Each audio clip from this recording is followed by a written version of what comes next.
Blessings, beloveds. Welcome back to my channel, Anastasia, Cosmic Astrologer, with you today.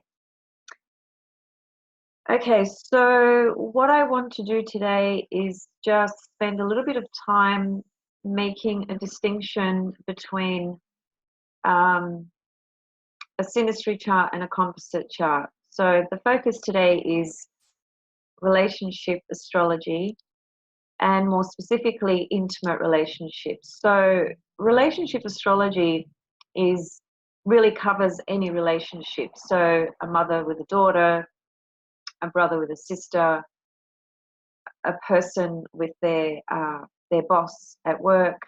So any relationship, we basically, life is built around relationships. We have relationships all the time on various levels. So it's not just the intimate relationships that define relationships. Clearly, we have so many different types of relationships, and you can use the synastry and the composite chart for any kind of relationship. You just obviously need to change your filter of, what sort of relationship you're looking at. So you will change the way you look at things accordingly based on the nature of the relationship. But to keep it very specific for today, the focus will be on intimate relationships.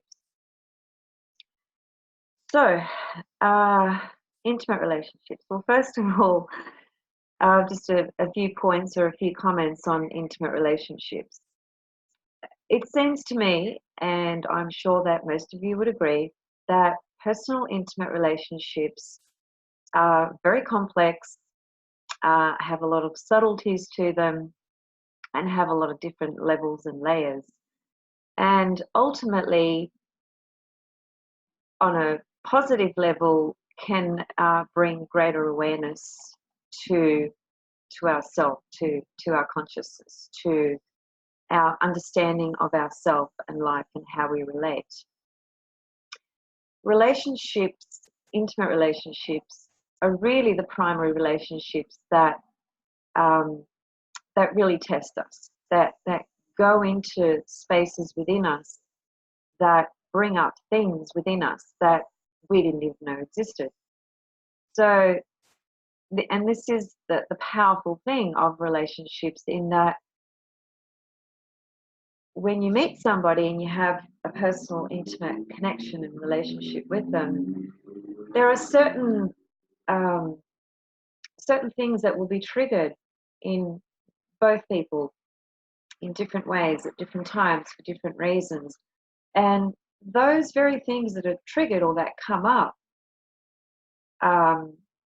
that can be problematic, or that can be challenging, or that can be extremely confronting, or that can make one feel vulnerable or extremely sensitive or annoyed or angry, or whatever the case. It is the reason that those things are coming up is because of the dynamics, that the relationship between you and that person. So if that relationship didn't exist, then those very things that are triggered in you would more or less lie dormant. So it is the person coming into your life, you and the other person create the relationship. So the relationship is an entity unto itself. And it is the relationship that triggers and describes and defines the various experiences that the two of you will have together. So without the two of you being together, that relationship doesn't exist. So those dynamics don't exist. So those triggers don't take place, and so on and so forth. And that definition really, I think, belongs to, in terms of charts, it belongs to the composite chart, which I'll unpack that further a little bit later. I think I'll start with the synastry chart, just explain the difference between a synastry and a composite chart. Now, a synastry grid, I'll show you what it looks like again. I have shown it in a previous video, but for those of you who are not aware or who haven't seen the previous video or whatever the case, I'll show you what a synastry grid looks like. So first of all, you obviously need well, you don't. You can do this by hand. But you'd have to be pretty damn motivated to do that. It takes quite a long time, but it's a really good way to learn astrology. Anyway, most people nowadays clearly use computer programs to draw up charts on the various levels that we can draw up charts. So you may have SolarFire, you may have another astrology software program. I use SolarFire, so I rely on that to draw up my charts. You may use free software that's available online, such as astro.com or AstroTheme. I think both those services offer the ability to draw up composite and synastry charts. Anyway, that's something that I'll leave with you to work out. So a synastry chart is not a birth chart. It is a grid that reflects back to you the energy exchange between person A and person B.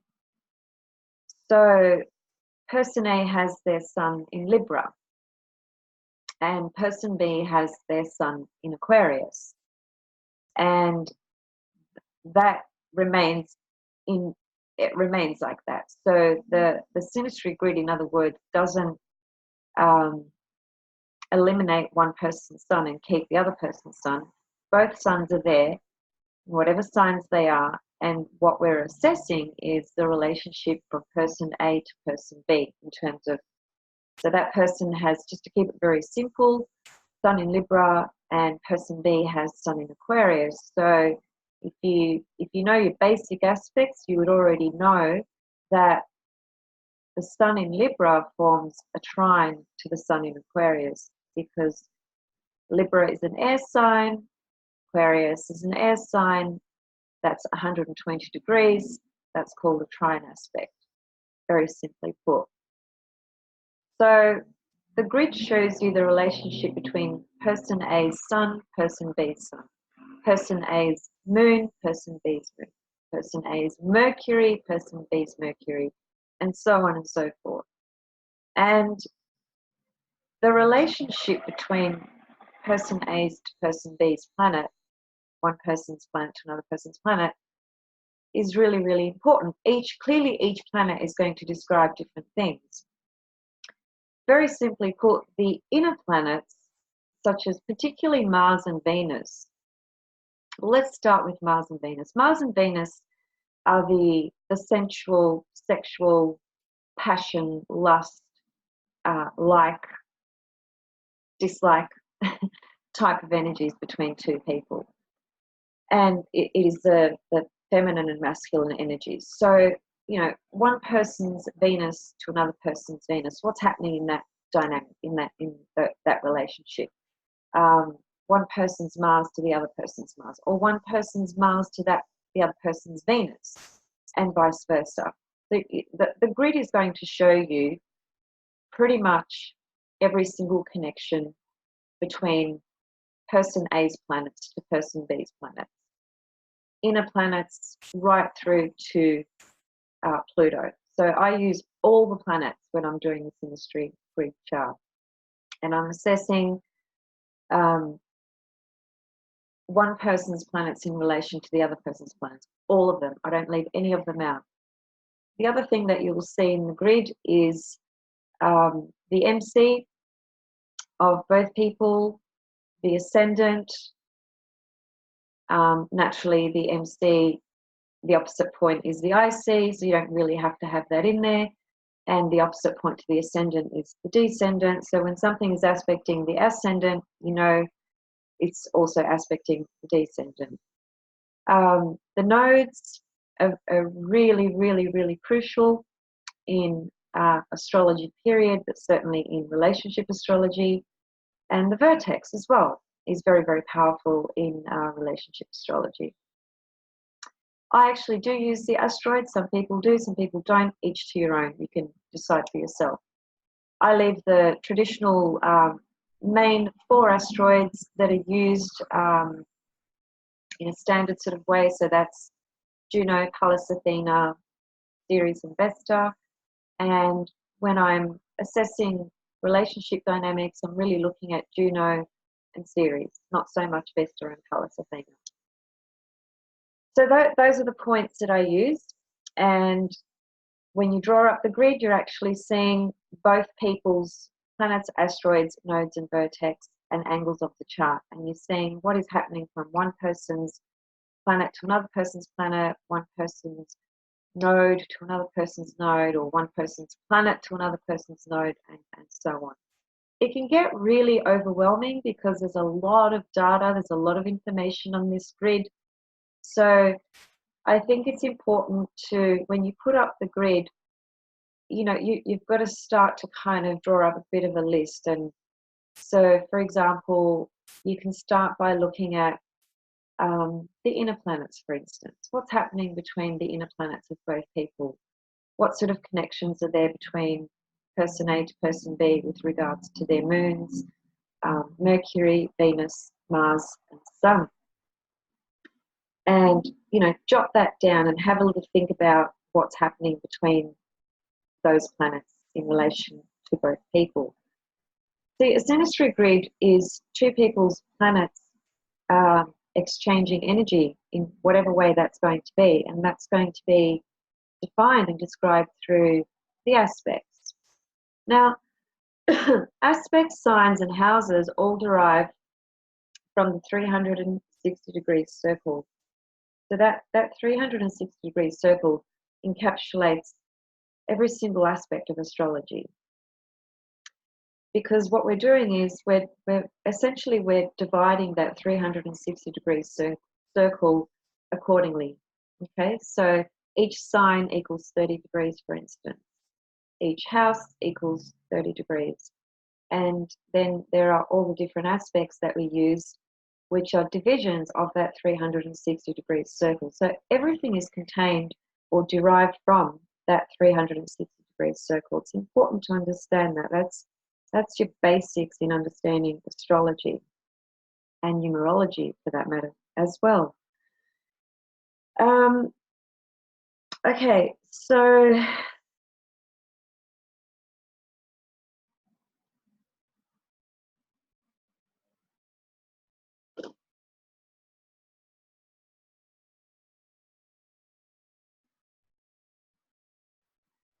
when you are looking at the inner planets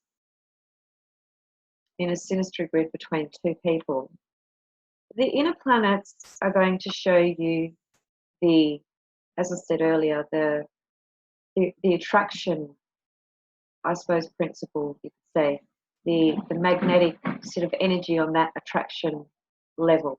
You know, whether these people feel attracted to each other, whether, you know, is there a sexual attraction? Is there an emotional attraction or connection?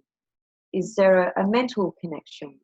And clearly, you will assess that through one person's Mercury to another person's Mercury, or one person's Mercury to another person's planet, and vice versa. So the inner planets describe those levels of connection that emerge or come from the basic sort of connection that you have with somebody on that intimate kind of level. And I'm making a distinction here because if two people had a lot of connection on that basis with, you know, Mars, Venus stuff, Moon, Venus, Mercury, Venus, then that's fine. That's certainly going to draw two people together. And that's going to create some kind of energetic exchange, and certainly physically if you're talking about Mars and Venus. But that is very much connected to passion, lust, desires, sensuality, like or dislike. Is that enough to sustain an ongoing long-term relationship? Probably not. So the next level that you need to be assessing is the outer planets. So when I say outer, I'm starting from Jupiter, actually. So from Jupiter, Saturn, right through to Pluto. So Jupiter, Saturn, Uranus, Neptune, Pluto, and I actually do include Chiron as well Some people don't, some people do. That's a personal preference or choice. The outer planets, you could say, really bring into the picture what can potentially help this relationship grow and expand, um, and create on those um, greater levels that can enable a relationship to grow further. So the inner planets are the juicy kind of sensual sexual components that might attract two people together, but the outer planets will show you if this relationship has longevity, it has support from all the various levels that support or connection or like-mindedness in some kind of way, in terms of what the two people fundamentally believe, what they value, how they create their life, so their creative expression, how they create the structure in their life, how do they transform, all those sorts of things. So then we're talking about, as I said, Saturn, Jupiter, Uranus, Neptune, Pluto, and Chiron. So those outer planets show you the bigger, more expansive components of how two people can build a relationship where there's potentially longevity and potentially satisfaction and growth and expansion, more importantly, because a good relationship is not necessarily a relationship that is easy, okay? Because a relationship that is too easy is often doesn't promote a lot of growth, you could say, because there's no challenges there. So if things are just really flowing along all the time, well, how are the two people growing through this relationship? Now, clearly there needs to be a balance. I'm not talking about people need to be arguing and fighting all the time. That's very unhealthy as well. So there's two extremes. There's on one hand there's nothing going on. It's just all really easy, and on the other hand, it's constant extreme conflict. Both those extremes are out of balance. So the ideal clearly is to be somewhere in the middle of those two extremes, where there's a flow that exists, there's connection, there's balance, there's challenges, which all basically enable both people to grow in that relationship. Now, all those different levels that can come up because these two people are together in this relationship. So in a synastry, there's two people that hold their own space, right? So let me just backtrack for a moment. When you're trying to assess synastry chart, before you even go to the synastry, you really need to be looking at the individual charts. So, because you're looking at two unique human beings that each have their own journey, their own individual journey. One's individual journey is not no longer existent because they're in a relationship, okay? The individual path and journey that we each have is there for us to evolve through, regardless of whether we're in a relationship or not. But when we do enter a relationship, there's another set of dynamics, you could say, another field that comes into our field that enables us to grow on levels that on our own we probably wouldn't be able to. That's why relationships are incredible for growth. So as I said, when you're looking at a grid, a synastry grid, first of all, just have a look at the inner planets and see what's going on there. Make some notes, make some points. Have a look at the nodes. What's happening with the nodes? Is person A's Venus conjunct person A, person B's South Node, and vice versa. Have a look at what aspects are taking place with the nodes. They're very, very important. Now, in my view, because I do believe in past lives and I do believe in multiple lives, when I assess the South Node in a composite or a synastry, I very much hold the view that that South Node is showing something to me relative to a past connection about the two people. Depending on what it is, naturally, what I mean by that is depending on what's happening with that South Node, you know, what planets are on that South Node. Square, conjunct, opposite. Conjunct opposite is the same thing as when you've got a planet conjunct the South Node, it's going to be opposite the North Node. When you've got a planet, you know, on both those nodes, that's pretty meaningful. I think that's pretty powerful, because you're talking about an energy that comes from the past. Well, let's just stick with synastry because I'm sort of jumping ahead here and I don't want to confuse you. So forget about composite, just going back to synastry. When one person's planet is aspecting one person's South Node or North Node, that's usually a very powerful connection in my eyes, because South Node is indicating some possible connection from the past that does have some residue, you could say, perhaps some unfinished business, some pre-existing conditions connecting to the unconscious component of people that is still lying dormant, that perhaps will come to life through this union, through this relationship. And that can be, naturally, that can be an energy that's really supportive and that's abundant and that's generous and that's loving, Venus, Jupiter. Or it can be a more difficult energy such as Mars or Saturn, for instance. Mars and Saturn on the South Node is a lot more challenging, clearly, than what Jupiter or Venus would be. So depending on what planet is aspecting the node, that's going to give you some kind of insight or understanding of what the couple are dealing with from a past perspective.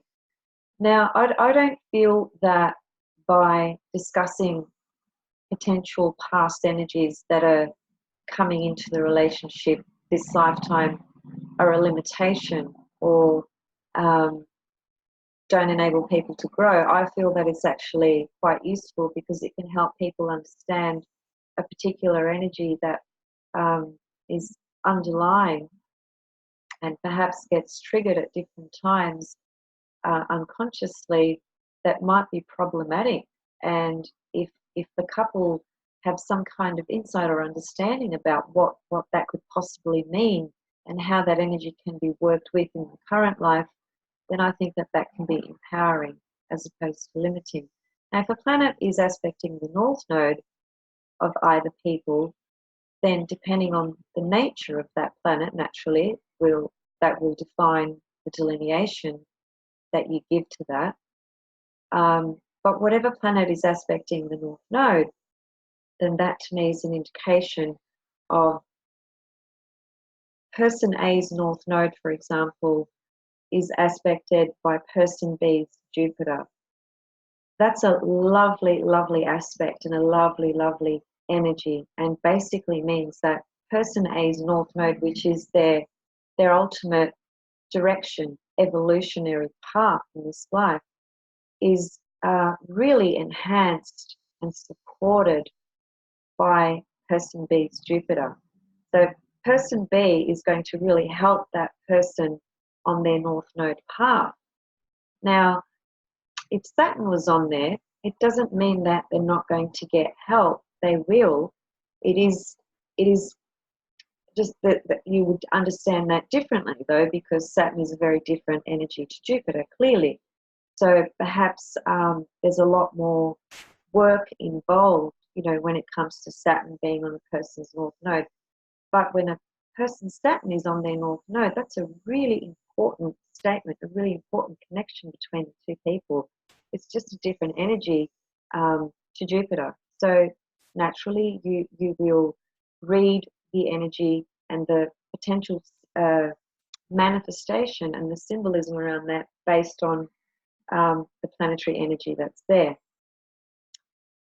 So there's a lot to assess just through a synastry grid before you even get to the composite chart. There's a hell of a lot there. And then there's the issue of aspects. So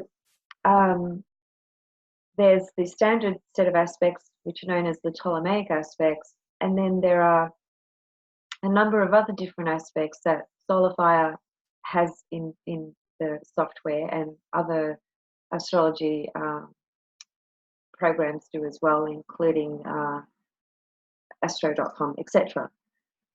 So I personally like to use most of the aspects, but in order to do that, you do really need to have a pretty sound understanding of what the aspects mean, because otherwise then you're just left with a grid that has a whole bunch of symbols that make no sense to you, and it's information overload. It is good though to put all the aspects in and to make a note of how many aspects, like literally count all the aspects between person A to person B. How many aspects are there between them? Because the amount of aspects, the volume of aspects, is going to say something about the volume of juice and energy exchange between the two people. That's one thing. But the other thing is naturally to have a good understanding of what each aspect represents. Now, for instance, most of you would be aware of the conjunction, the opposition, the square, the sextile, semi-sextile, quincunx, which is inconjunct and quincunx are the same aspect. They're 150 degrees. There's a lot of other aspects: semi-square, sesqui-square, quintile, biquintile, sesquiquintile, septile, biseptile, triseptile, novile, binovile, and there's a few more. Now, these aspects are really, really interesting and describe things that you otherwise won't get from the standard set of traditional aspects. And they are well worth understanding and exploring, even just for the benefit of your own natal chart, or if you're doing natal readings for somebody else.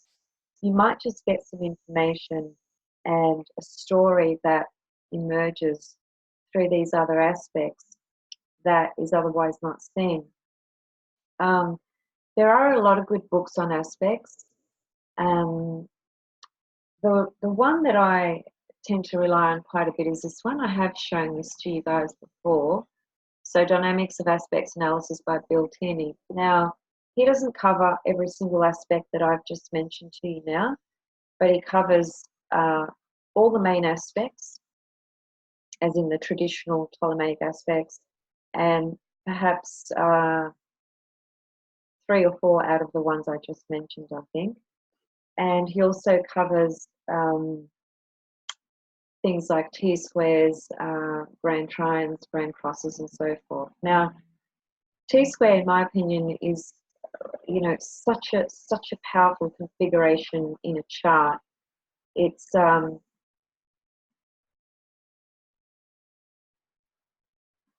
holds a very important message and key into understanding how that person's life is unfolding. So if you're not familiar with T-squares, try and become familiar with them. They're a very, very powerful aspect configuration. T-square is basically 2 planets opposite each other, so that's the first part of the aspect. And then what you have is a third planet. If you can imagine 2 planets opposite each other and imagine the midpoint of those 2 planets, and then draw a line straight down, and if you've got a planet there, which essentially forms square to planet B and square to planet A, that's a T-square. So it looks like a T. With 2 planets opposite each other and a third planet squaring both those planets. That T-square is a very, very compelling and powerful theme in a person's chart, depending on which planets are there, of course, as well. It's harder to read a T-square if you're using an asteroid. including Chiron. Chiron can be very tricky to delineate, and the nodes and the angles. So that takes a lot of practice and experience, and possibly hundreds of charts of having looked at, whether there's any power or validity in using a T-square with just a node or just a asteroid or just Chiron. So anyway, that just takes practice and observation, really. Okay, that's getting a little bit off track because that's going into aspects a bit more. So when you're looking at a synastry grid, what you're looking at is my stuff and your stuff. How's my stuff, for lack of a better word, how's my stuff and your stuff working together? Where is it bumping, up against? Where are we butting heads? Where are we flowing together? What are we sharing? What do I like about you? What do you like about me? What do I trigger in you? What do you trigger in me? Where do I feel supported? Where do you feel supported? Where do I feel blocked? Where do you feel blocked? This is what's happening in synastry. That's what it's helping you understand. So it's two people's energies sort of stepping in and stepping out of a field that two people share together. So it's individual planetary energies dancing together or not dancing together. The point I'm trying to make is that the synastry grid reflects both people's energies either flowing or not flowing. So each person has their own energy patterns, right? Their own astrological patterns and signatures. But in relation to the other person, my stuff is going to be triggered or experienced based on what that other person's stuff, planet, is doing to mine and what mine are doing to his or hers. So it's this dance of in and out of an exchange that is could be difficult, could be supportive, could be blissful, could be it's probably going to be everything and everything in between. It usually is. So that's essentially a synastry grid, and it does take a while to kind of get the hang of it and to get a feel, for how to read it. But anyway, you've got to start somewhere. So don't forget, if you're going to use all the aspects, try and get a pretty general basic understanding of what all the aspects mean. Otherwise, you're just left with a bunch of symbols and information that you can't read, and it's useless. Also, when you're looking at the synastry grid, as I said, the inner planets describe more the juice of the sensual, passion, emotional, mental sort of connection between two people or lack of it. And the outer planets can describe more the ability to sustain and to create and to structure and to transform in the relationship.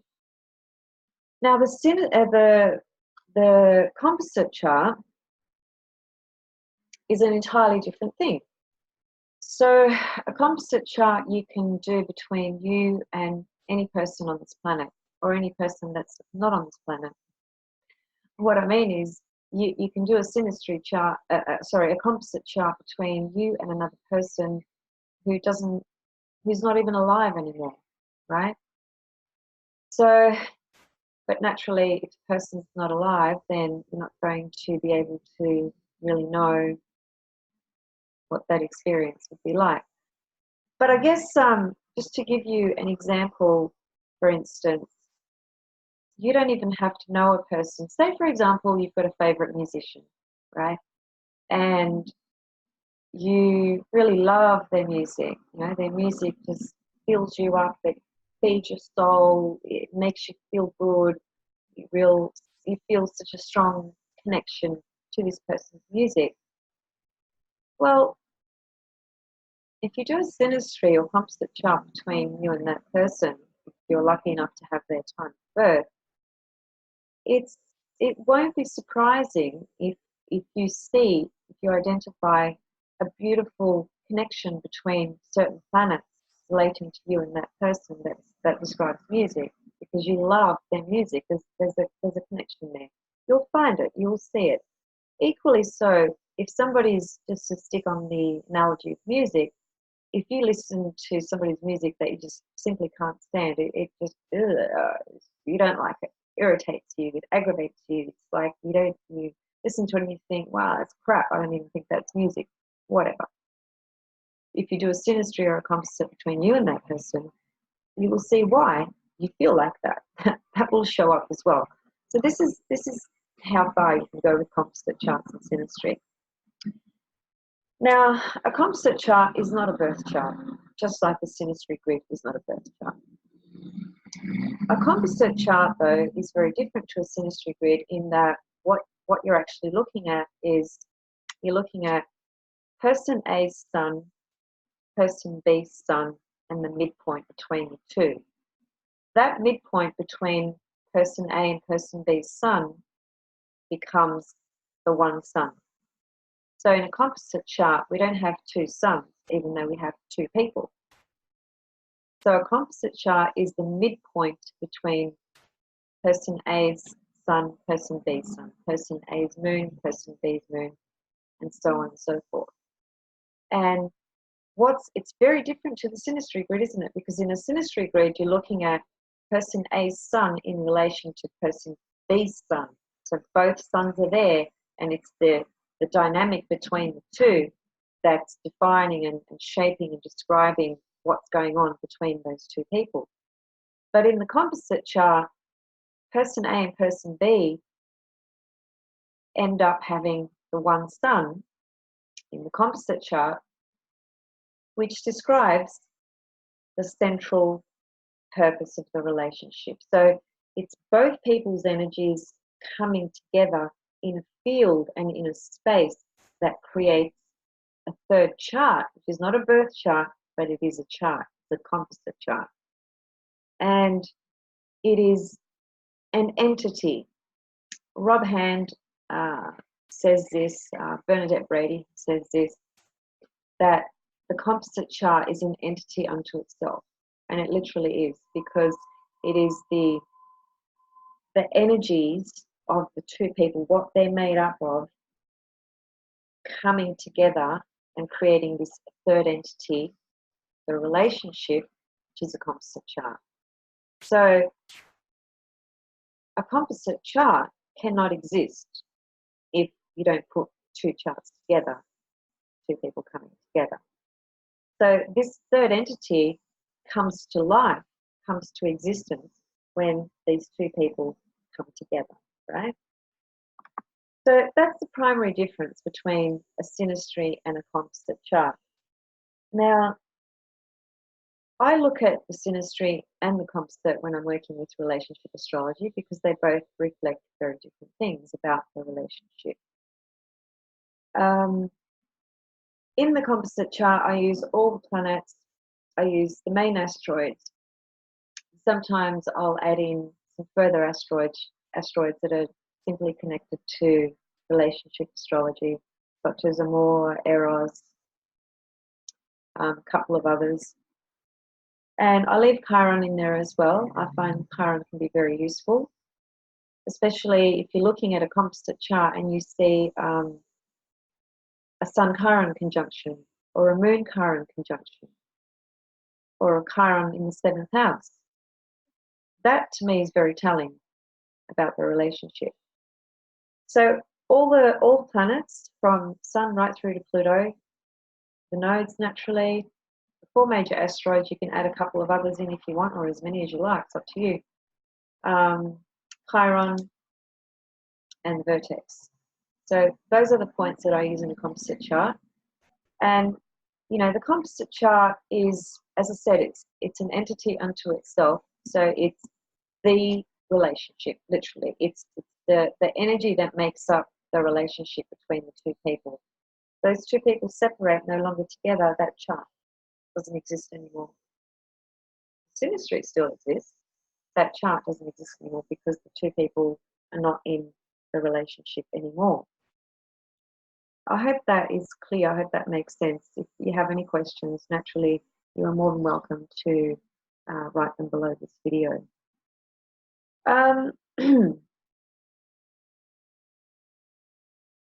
So I think I've pretty much defined the difference between synastry and composite charts. By the way, just on another point, you can also look at transits to a composite chart. I have done so for quite a few years. I think it works. If you're going to apply secondary progressions to a composite chart, you first need to progress both individual charts. So progress person A's chart, progress person B's chart, and then create a composite progress chart through the individual progress charts. Okay, hopefully that's clear. You don't create a composite chart out of the natal charts and then progress that composite chart. That doesn't work. What you need to do is have two natal charts progressed, and then those progressed charts can become a progressed composite chart. That's really advanced stuff, and you, in order to do an accurate progressed chart, you need to do accurate progressed natal charts, and accurate progressed natal charts require an accurate birth time, which leads me to my, I suppose, final point.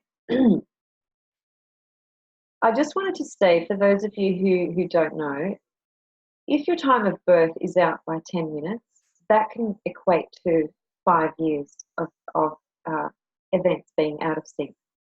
That's maximum, that's extreme, but I'm just trying to highlight how important time of birth is. And many of you who have come to me for a reading know very well that the first thing I will ask you is to give me certain dates and events so that I can rectify the time of birth. Even if you give me a hospital time record, I will still rectify the time and work out whether that time is right or is out. It's your mother's memory. Some people can get very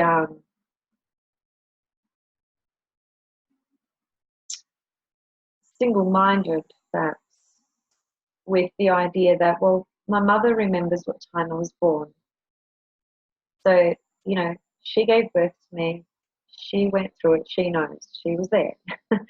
And I appreciate that, I do understand that. But it's important for you guys to know that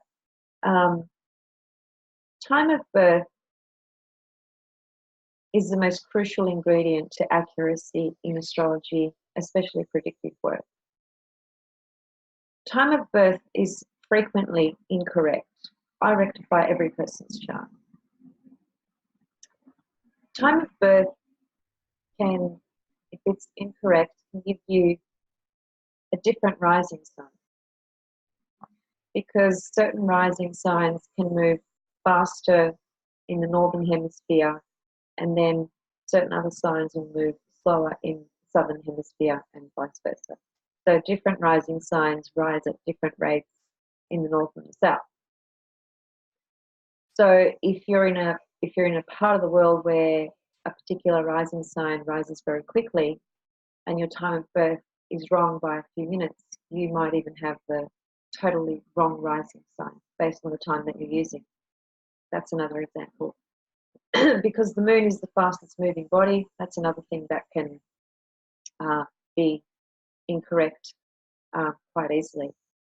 Say, for example, you're using a time that gives you 0 degrees of the moon in Cancer, or 29 degrees of the moon in Cancer. It's not going to take much for that to change over. It'll take 2 hours actually, because, but anyway, because the moon changes 1 degree every 2 hours, right? That's its rate of movement. But I have rectified charts where times of birth have been an hour and a half out, 2 hours out, whatever. Sometimes it's just 4 minutes out. And sometimes people might think, well, was it really necessary if it was just 4 minutes? What's the big deal? Yeah, it is a very big deal, especially when you're talking about predictive work, because, as I said, 10 minutes can equate to 5 years being out of sync. So if any of you are wanting your time rectified and you're just simply wanting that, that's something you can approach me for. That's a service that I offer. Email me directly and I can explain to you what's involved and so forth. In addition to that, if you just want a normal reading or a relationship reading or a career path reading, whatever the case, feel free to contact me anytime and set up an appointment and we can go from there. Okay, I think that's all I had to say for today. Main purpose of this video was to draw a distinction between synastry and composite charts and to understand the difference between them and to, in my opinion, impress on you that both work and both are very, very powerful when it comes to any kind of relationship, I'll just give you another example that's of not a personal relationship. If you had, say you wanted to look at a synastry or a composite between you and your workplace,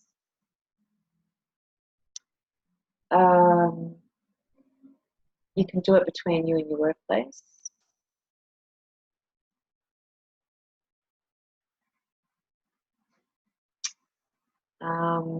Well, let's just stick to you and your manager. I'm just laughing because you know, there's all sorts of managers out there, aren't there, that call themselves managers. Anyway, okay. So say you just wanted to get a feel of you know, what this workplace is, how the energy dynamics were going to be for you. Well, you can do a chart. Though. You can have a look at your chart with the workplace's chart. And actually, you'd need a time of when that business was established, which can be quite difficult to attain at times. So let's simplify it again and go to a manager. That can be difficult too because not many people are comfortable walking up to the manager and saying, oh, by the way, can I have your time of birth? Let's just say, keep it even more simple now. You just got their date of birth somehow. That's not too hard. That's doable. You could still just use the date of birth and have a look at the energies between you and that person because in a work situation, you don't want Mars-Venus stuff, do you? You know, Mars-Venus stuff is sensual, sexual energy, tension, passions, desires, and so forth. You don't want that between you and the manager. You want something that's that's grounded, that's got some structure, that's got, you know, ability to grow and expand and transform and, you know, enable you to evolve and develop yourself on that level of career, work, whatever you want to call it. So it's good to pay attention to, you know, you need to understand those inner planets describe more those personal contacts and connections that we have with people and the various relationships that exist in that field. And then, you know, professional relationships exist in another field. They, you know, their professional relationships shouldn't have that Mars-Venus stuff happening because that's just not appropriate for a working relationship. So anyway, that's just another example for you to consider. Okay, I think I'll leave it here for today. Thanks so much for watching, guys. And we are just about to go into the last solar eclipse for the year, 11th of August. Today's the 8th of August. So I think that solar eclipse is at 18 degrees of Leo. My memory serves me correct. I think many people are looking forward to this final eclipse taking place and going, and fair enough, because these this will be the 5th one for the year, and these eclipses have been incredibly challenging for a lot of people on a number of different levels, both personally and professionally. And I can understand why, especially if these eclipses have hit off very personal things in your own birth chart. It doesn't surprise me that it has stirred some chaos in your life, perhaps. On the other hand, you know, working purely from a spiritual basis with these eclipses, then you're working with the energy on the inner planes, the inner dimensions. Doesn't mean that that is always easy either. You know, I've said this before, when a person is doing a lot of inner work and they're not so much engaged or active out there in this 3D world, to others who don't know them, it might appear as though this person's not doing very much with their life. And the very fact is that they can be doing a lot with their life. They're operating on a very different level and working on the internal levels, platforms, internal, what's the word I'm trying to think of? Interior, the interior of the internal. So some people, you know, spend a lot of time working on those levels, such as myself. I do that. I mean, I'm a fairly social person, but I spend a lot more time working on the inner stuff than being busy out there in the world, for instance.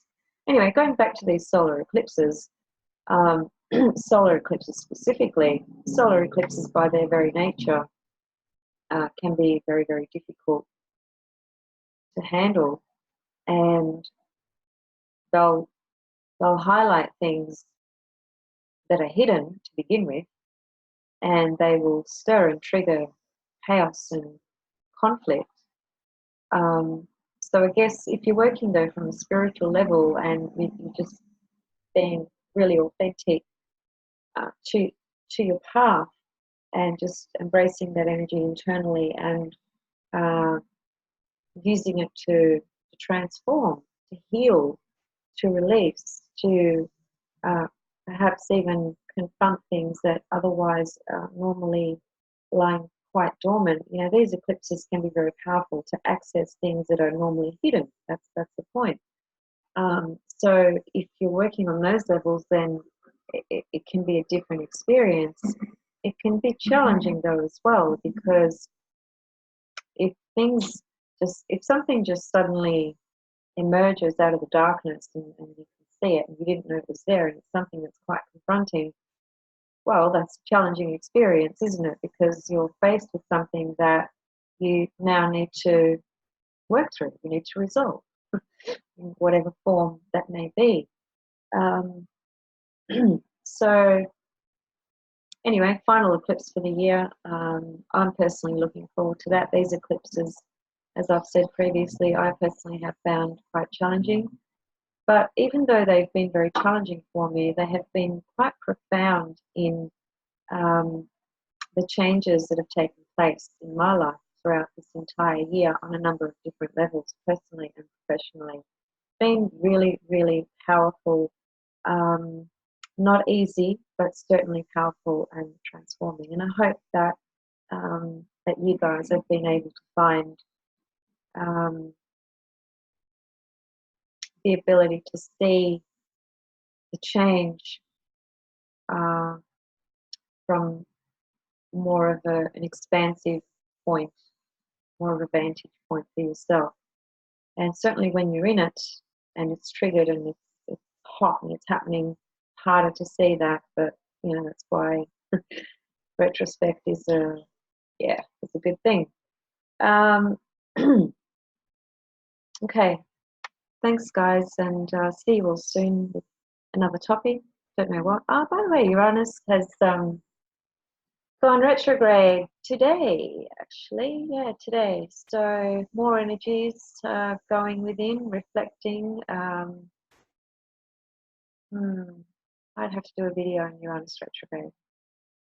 Okay, see you all soon. Leave your comments and questions below. And thanks for all your comments and questions and compliments. Very sweet, very kind. Thank you. See you all soon. Bye.